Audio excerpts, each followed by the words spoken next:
Well, the snow is gone, and for a moment it is quite a lot warmer than it has been. And as the snow and cold left around us, I've been out in the garden seeing what's been hidden under the snow. In the back there is a group of snowdrops, but here in the front we have a nice little group of hellebore just beginning to open their flowers to let the insects come in and pollinate them. I like this time of year because I look for signs of hope of nature recovering after a cold and wet winter, and also it reminds me that the cold and the wet won't last forever. I also go along to look at my flower pots. Now in the autumn I planted quite a lot of bulbs of different things, and here in this one we can see some daffodils beginning to very slowly begin to pop the shoots up. We've got some tulips here coming through, some more daffs there, and around at the front a little bit further around here I've got a pot with quite a lot of crocuses popping up here and there. Some won't be long before they flower. I've had a little bit of damage because I've had some creatures come round and dig out a few bulbs, but they are there. The bulbs are there. The bulbs are showing, coming through. And for the bulbs, these plants need time of darkness and cool, and it helps them to prepare for growth and flowering and seeding.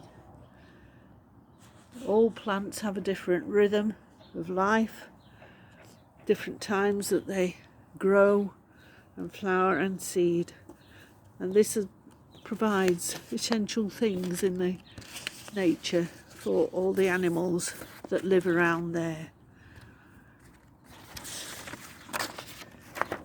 And we too have times of flourishing and growing and doing things.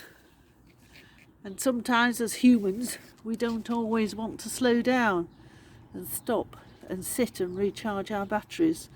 But I think this year, well, last year and into this, COVID has encouraged us to do just that, to sit down, to reflect and think again. There's many programmes on the telly at the moment reminding us that, encouraging reflection, mindfulness, enjoying the environment, looking after yourself in many ways. And I found myself bringing to mind words of scripture. Consider the lilies of the field. They don't sow or reap or spin, but yet Jesus goes on to say, even Solomon in all his glory was not as clothed like one of these.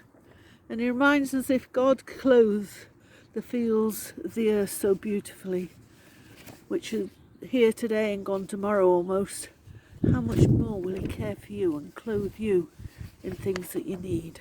And he says, you of little faith. And sometimes we do forget that God does care for us and creation very much. And it is God that put creation in motion in the world for the benefit of all living creatures, and he cares for it. We enjoy it, utilise it, and sometimes damage it. But it does remind us that God cares for all, and I have to take time to sit, to think, to reflect and pray about my relationship with God, creation and people, so I can get up and be part of bringing that hope and joy, that love that God brings into the world through creation and people. And in sitting and reflecting, renew the energy within, bring freshness to mind and a deeper desire to share and care for what is around us all for the benefit of all.